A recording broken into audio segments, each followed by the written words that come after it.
There is a silent revolution going on behind the scenes. Decreased employment last week ahead of President Biden's stimulus relief. Something more serious and more profound than all of the events that you've experienced throughout your entire life. And the ones who take advantage of it will likely become the pioneers of a new era. Now, before I tell you what this revolution is, let me tell you why it is a silent revolution in the first place. Now, what does that mean? Well, there's a very specific reason behind that name. The reason why this is being called a silent revolution is because the system simply refuses to acknowledge it. It refuses to say it is, in fact, happening. They don't want to declare that this is indeed a real thing. So at the end, we're left with a gigantic shift in eras that's already taking place, but very few people are talking about. And taking advantage of this is like getting into Facebook ads in 2014. Getting to enjoy a new, completely untapped market growing at a fast pace. And most importantly, all the people you see becoming successful young, starting from scratch, have already joined this revolution. I've personally joined it too, and now it's the best time for you to join it as well. And I'll explain to you with statistics as to why that's the case in a second. Now, you're probably asking yourself if this revolution is artificial intelligence, and no, it's not. Now, AI is a part of it, but the revolution itself is much bigger than just AI, and it all started much earlier than AI. So what I'm about to discuss is the current scenario of this revolution, who's at risk, who's going to survive, and who's going to benefit from it. Because like any revolution, there's going to be profound consequences to it. Now, here's where I do want to mention that although I'm saying who's going to survive, don't worry, no one's going to go homeless or starve to death from this. I do want to be reasonable here. Now, the consequences of this new revolution won't happen instantly at the snap of a finger. That's not how revolutions happen. And this is really the first thing you need to understand, that the impacts of big shifts in eras are not felt instantly. Even if you take the Great Depression, people think that the crash of 1929 immediately plunged everyone into poverty and unemployment. I mean, that's how they make it sound in the history books, right? But what actually happened was that the crash happened on October 29th, 1929. And in that event, almost no regular citizen lost their money. Back then, only a very small portion of the population actually had stocks. So the crash didn't impact most people's savings at all. It only impacted investors. What caused the people to lose their money was the bank runs. Now, a bank run is when people think the bank is running out of money, so they run to withdraw the money that they have in the bank out of obvious fear that the bank is going to fail.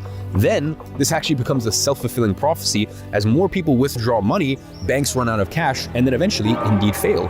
And that's how most people lost their money. When banks failed, people who hadn't withdrawn their money in time lost their savings. Now, these bank runs didn't happen right away, all at once. They came in waves. The first one happened an entire year after the market crashed in late 1930. Then there was another wave in the first quarter of 1931, and then a third one in the last quarter of 1931. And then finally, and the most severe wave happened at the end of 1932 and the beginning of 1933. And that was more than a year later before the bank run.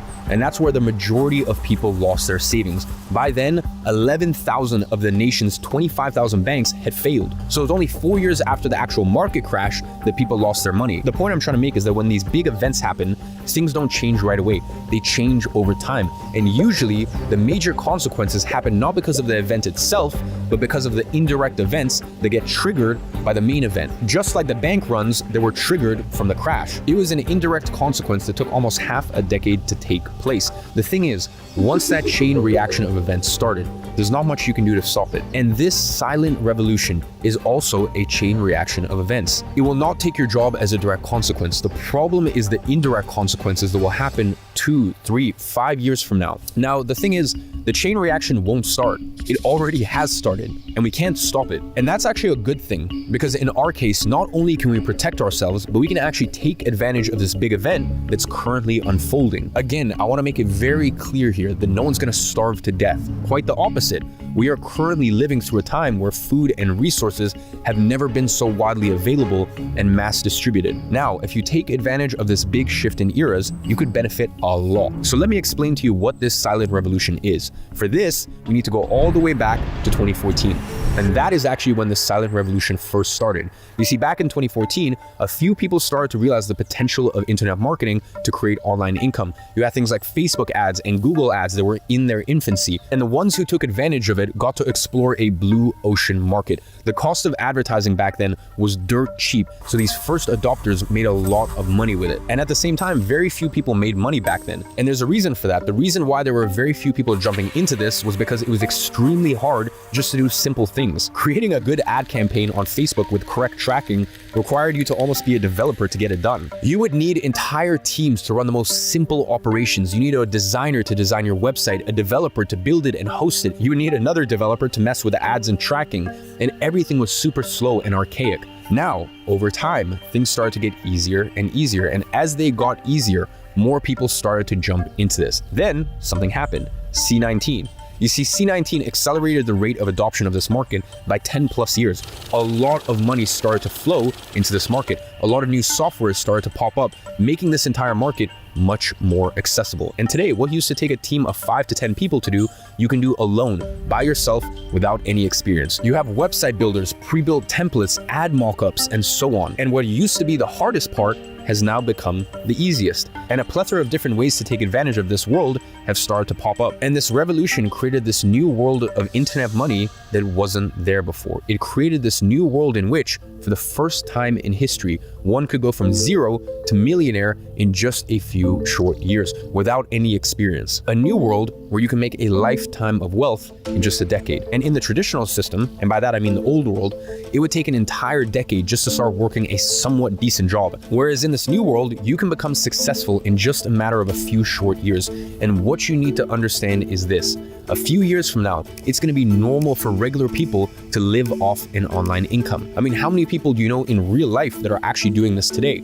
Probably not that many, but that is changing, and it is changing quickly. The system may not acknowledge it yet, but the big guys who can feel the consequences of that have already started to adapt. They were forced to. Listen, if you take companies like Google and Facebook, they don't even require you to have a diploma to go work for them anymore. And not only that, but currently 50 to 60% of their employees are remote. And trust me, they are not doing that because they like it. They are doing that because there is a mass exodus that is currently happening. The top talent simply doesn't want to work with them anymore. Facebook and Google, like many large tech companies, are currently facing significant challenges in retaining talent.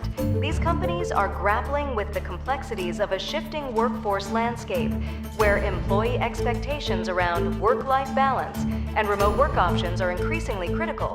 These companies are struggling to retain their employees. They have noticed more and more that the average guy values freedom over money. Because trust me, a lot of people would prefer to work from anywhere they want, anytime they want, and make $200,000 a year instead of having to move to Silicon Valley, commute to and from work every day, pay insanely high rent, live in a city that they don't even like, and spend 8 hours of your day in an office to get paid $250,000 or even $300,000. And the most interesting part, these same